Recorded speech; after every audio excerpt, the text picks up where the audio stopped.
Friends, when I was in seminary, one of the textbooks we read in my preaching class was written by Frederick Buechner, and it was called Telling the Truth, the Gospel as Comedy, Tragedy, and Fairy Tale.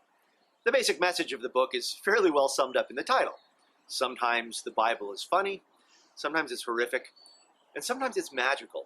And this week's lesson from the book of Acts, the story of the ascension, well, it certainly falls into the latter category. The story of Jesus leading a group of his friends up a mountain so they could watch him float up into heaven, well, it's a fairy tale. It's a fairy tale both because it ends with a magical event, and because, like all good fairy tales, the story comes to us without much in the way of explanation. It would be hard to read the story without noticing that it is profoundly meaningful. I mean, people don't just float up into heaven for no reason. But the story doesn't interpret itself. That's an undertaking that belongs to those of us who read the book of Acts as sacred text.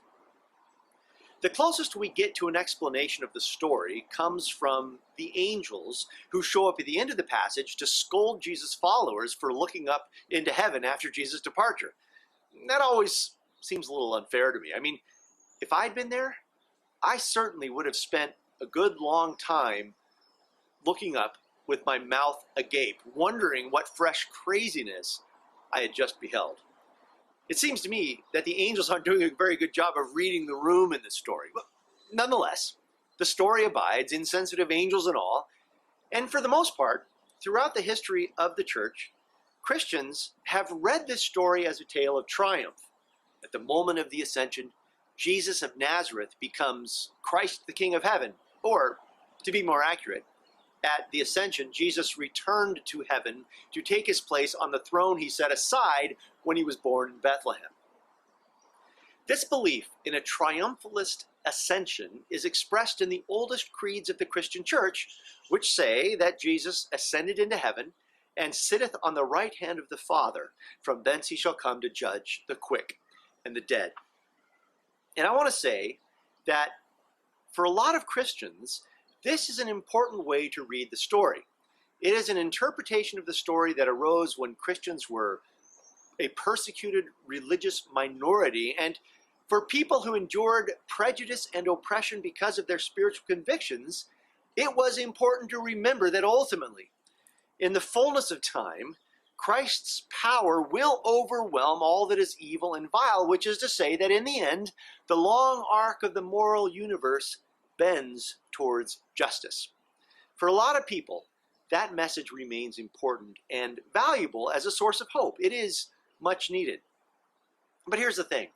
About 50 years after the church officially accepted the creedal statement about Jesus ascending into heaven and sitting by the Father from there to judge the living and the late, 50 years after that belief became orthodox, the empire adopted Christianity as the official religion of the empire, and the reign of Christ became conflated with the rule of Rome. And ever since then, Christianity, as it is practiced by the privileged, has been the official imperial faith. And therefore, it can feel a little bit uncomfortable to embrace the ascension as being a story about power and might. Again, I think that interpretation probably still is a good one for those who practice their faith outside of and beset by the systems of human power. But the ascension as an investiture of power narrative, well, it's not explicit in the biblical text, and therefore it's not normative. And so it seems important for people like me, people who have privilege and power, to find another way to read the story, a way that helps me and people like me to be better human beings.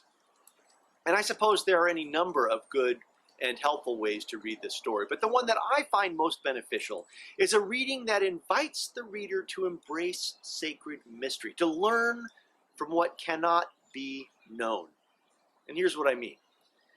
At the end of the story, the angels say to Jesus' friends that Jesus will return in the same way that he left. And most of us read that and we think that the angels are referring to Jesus' relative altitude. You know, what goes up must come down. He who took off eventually will find a landing strip or whatever. But it's also possible that the angels mean to say that we will be just as confused by Jesus' return as we were befuddled by his ability to float up into the air and disappear. Maybe the story is meant to remind us of how much we don't know, and to keep us aware of God's ability to surprise us, to do that which is unexpected and that which might otherwise seem impossible. Maybe, to the privileged anyway, maybe the message is this: you are not in charge. From time to time, the Holy One will do crazy things just to remind you that divine love, and not human machinations, rules the cosmos. Now, I suppose this could be bad news for you if you happen to be counting on Christ the King to spend his time on heaven's throne doing your bidding, acting as a political operative on your personally curated collection of causes and political platforms. But if you are willing to cede control of the world and all of the spinning planets, if you are able to unclench the fist that clings to power, then something wonderful awaits. The Spirit starts showing up in times and in places that you neither expect nor anticipate. You might get caught off guard by the sound of finches singing in your backyard. You might be delighted by children playing in the park. You might be surprised by the flavors of something you order off the menu during your first restaurant meal in more than a year. You may be devastated by the joy of a tender touch. You may be surprised to find yourself seeing beauty in the weeds that grow wild in the sidewalk cracks. I don't know what it will be, but I know that the Holy One is out there waiting to catch you off guard. I also know that the months ahead of us will be marked by a lot of unknowns. We don't know for sure when we'll be able to ditch our masks for good.